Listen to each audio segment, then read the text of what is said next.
High বন্ধুরা, তো দেখো আমি মাথার চুল সিল্কি করার জন্য কি কি লাগবে উপকরণগুলো সব তোমাদেরকে দেখাবো। ঠিক আছে, তো তোমরা দেখতে থাকো কিভাবে চুল সিল্কি করা যায় সেগুলো। প্রথমে চাল 2 ঘন্টা ভিজিয়ে রাখতে হবে।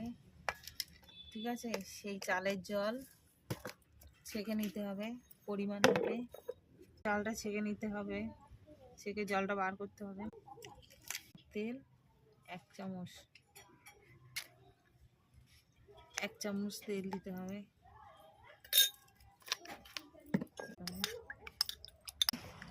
চিনি নিতে হবে 1 চামচ চিনি। শ্যাম্পু 2 চামচ শ্যাম্পু নেবে, যার যেমন লাগে মাথায়। এবার এটাকে ভালো করে ফাটাতে হবে। তো এটা হলো ছোট একটা